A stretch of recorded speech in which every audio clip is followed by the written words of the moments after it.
Laird Hamilton, who we've taped an episode with before, came out, after your 2013 near fatal accident, and he says you don't have the skill to be in these conditions, and says it on national television.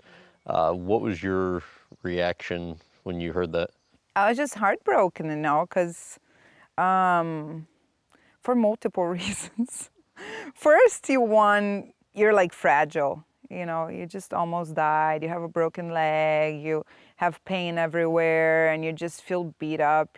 And to say something like that when you know that the person is fragile and like hurting, it's just, I don't know if it's the right timing.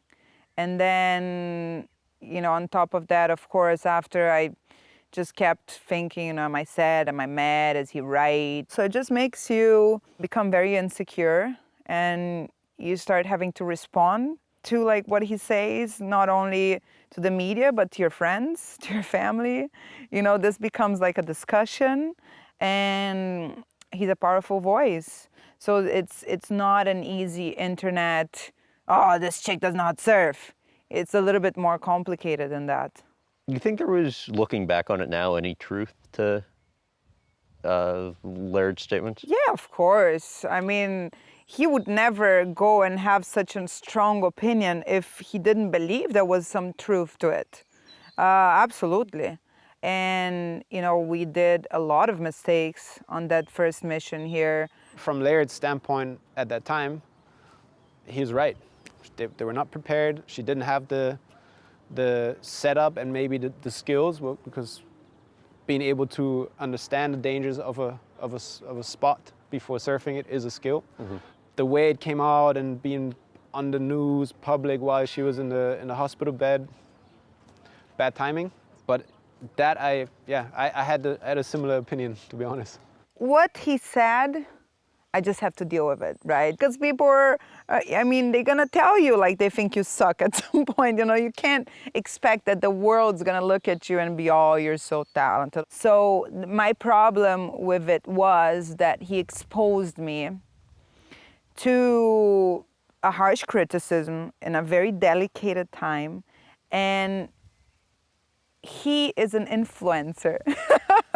Maybe not on social media, I don't know, but he influences people. And when he says something like that, hopefully he knows that he's gonna influence a lot of people to believe that I'm a nobody, that I'm unskillful. So that was tough. And he was one of your childhood idols, as was Kelly Slater, who I also read. But you understand where I'm coming from? Like, I try to be sensible to their perspective, but there is also somebody hurting on the other side. In the end of the day, if you continue surfing big waves after almost dying, after Laird saying you're not good for the sport, and Kelly saying that you should stop, and 3 spine surgeries, I mean, geez, maybe I am supposed to surf big waves after all. And what did Kelly Slater say? Yeah, Kelly felt like he saw me almost dying in Tahiti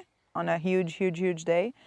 I disagree with his sense of me almost dying. I know what it is to almost die. Right. I have almost drowned. Right. And I can tell you I did not almost drown in Tahiti. But that was his sense of the situation. He was seeing it from above on a boat, and maybe because of his fear or something, he thought that I had almost died, and he felt very convicted that I was out of place, shouldn't be there, didn't have the skill, shouldn't be in such violent, giant. He didn't surf that day. He thought it was too big for him, or he wanted to save himself for competition, but it was probably the biggest day ever surfed in Te Ahupo. So with that said, maybe it was too big for me. I was very scared, I can tell you. And things did go wrong. So, and with that said, then after he publicly said that he had, seen me and he was very scared for me and this and that, and that was okay, he sent me a direct message on Twitter. And he said, look, and he didn't know me, I didn't know him. And all of a sudden you see a direct message from your childhood idol. Oh, yeah, but I wasn't like, yay, can't wait to see what it is. I was like, fuck, can't be any good. And so I opened it up and it was Kelly, and he said something on the lines of, you know, you are unprepared, you are endangering people around you when they have to go in and rescue in such scenarios. And, you know, I think if you continue to do what you're doing, you're gonna die. So I highly suggest you to stop. I shared my point of view. You probably thought it was out of this world. What's this girl writing me a huge email?